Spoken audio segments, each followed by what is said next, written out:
Hey, Steve Mignani here, melting in the August sun, doing the junkyard crawl, suffering for you. I'm kidding, I love doing this, but this is the junkyard crawl, and this is a 1972 Ford Econoline 100, and yes, we're here at Berniston Auto Wrecking in Berniston, Massachusetts. Now, 1972 was a big year for the Econoline van. I'm not talking about it was all new. These came along in 68 through 74, and these were the first Econolines from Ford with optional V8 power, with twin I-beam front suspension, no more beams and leafs, and a front hood that opened up for engine access. But this one's special, this 1972, because 72 is the first year for the optional sliding side door. From 68 through 71, you had more conventional doors like this. But here's the thing, these doors were first used by Volkswagen on the second generation bus in 1968. And just like Volkswagen, Ford took a good look at the leader in the industry and had 3 tracks, top, middle, and bottom, so that when you slide the door, it's very well supported no matter where it's at. So again, 3 tracks. But if you ever see a Ford van with the standard swing out doors, they don't have this central track, and it kind of hides in plain sight. It's kind of weird, like, what is that thing? That's the central track for the optional sliding door. Again, 72, 3, and 4 were the only years that these Econoline vans could be had with this. But this is 72, it's the first year. Now this one's kind of weird. This one has these little windows right here, but this is not a town wagon, which would be a people carrier. This is an Econoline work van. You can see inside here, it's very utilitarian. You know, it's kind of busted up, but we can see that it doesn't have windows on that side. That's because Ford made these available with many different window opportunities and options. But on this one here, these 2 side windows here on the sliding door are specifically for the driver to be able to see over his right shoulder to see if there's traffic on the right-hand side and not crash into it. But one thing that is optional on these could be had either as fixed panes or with the optional swing out. No, maybe not today. Hang on. It doesn't matter. Okay, but yeah, these puppies right here do swing out like that. Now that was an option. You paid a little extra for that. So a little more airflow inside of the van. Now this one is a 100 series, which means it's a half-tonner, 5 lug wheels with floating or semi-floating rear hubs right there. That's a Ford 9-inch in the middle. Now something about the Econoline, the second gen 68 through 74, is the fact that the engine is actually offset to the passenger side about a half a foot. And the whole point of that is shown right here. This is Ford Truck Times from fall of 68. When this Econoline van was a brand new idea, and on the inside front cover, there it is right there. No other van has any of these better ideas. Not one van, not one idea. But those 2 pictures with the red engine bays, the one on the right, that's how Ford sets the engine box over to the passenger side, a half a foot.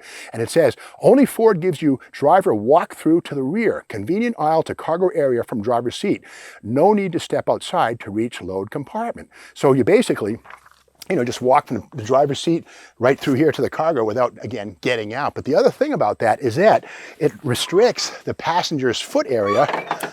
You can't really see it too well here. There's a bunch of golf clubs and stuff, but there's the passenger side seat, and the foot area on the passenger side is much smaller than it is on the driver's side. So the entire engine, transmission, drive shaft, and even rear axle are all skewed a half a foot to the right-hand side of the center line, which is kind of weird. And we'll point out why that's weird at the back. But first off, we see the big 11-inch drum brake there. Discs were an option, but again, this is a very basic 100 series. And again, the Econoline, the second gen 68 through 74, was the first American van with an hood. We sort of take a peek around the front there, and that hood actually has hinges, and it can be lifted up for easier access to the radiator fluid, the brake fluid, all that stuff. Whereas previous Ford Econolines and Dodge A100s and Chevy vans had a flat nose with no access to the engine or fluid from the front. So the Econoline was something of a breakthrough, really. Now we go back to the rear of this. And something that's kind of interesting is that Ford used symmetrical styling on the sides and the back of the Econoline, and the rear doors, these guys right here, these are the more conventional type with the hinges. These doors fit the side. They're interchangeable from the back to the side of these vans when they come with the standard doors. So again, the same contours and everything. Ford knew what they were doing. Make one part do many jobs. But on this one here, we see that, you know, it's basically a load area, but something inside. There was an optional on cargo vans inside door latch. This doesn't have it, and as a function, the lock button has a delete button right there. Kind of weird. Now, if this was used on the side of the van, there would absolutely be latches inside, and this would have a little up-down button. But here's the delete button right there, seen on the back of the cargo version of the Ford second-gen Econoline van. Now, getting back to that rear axle, we mentioned that Ford offset the entire drivetrain over to the passenger side about 1/2 foot, and that played off at the rear of the van. Here's a picture right here, and we can see here it's an Econoline, but look at that. See how the differential's kind of long on the driver's side, short on the passenger side? Well, that's not a blooper, that's not a typo, that's actually how these are. Downside to that is that if you want to put one of these van axles in a pickup truck, it ain't gonna go, because the pickup truck is a motor down the middle and the differential's in the center versus short and wide. And also the axle shafts on these obviously are not interchangeable right to left. Not that you'd want to do that, but again, the short axle won't even begin to work on the driver's side and vice versa. So there's more to the Ford Econoline van than meets the eye.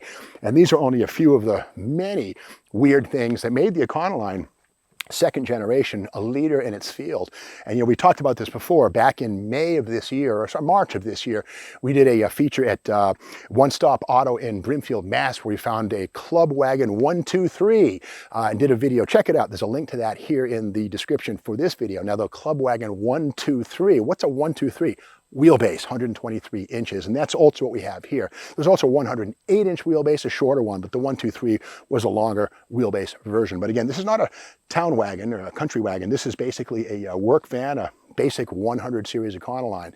And again, 1972, first year for the optional sliding side door, courtesy of Volkswagen. And I'm not sure if Volkswagen had a patent on this, but it definitely, same thing as Volkswagen top, middle, and bottom tracks. So Ford took a good look at the Volkswagen second-gen bus and aped the idea. So that's the story here. If you like this video, well, stay tuned. The junkyard is more than a junkyard, it's a classroom. And I'm here to, well, bring it all to life for you. We're back tomorrow with more videos.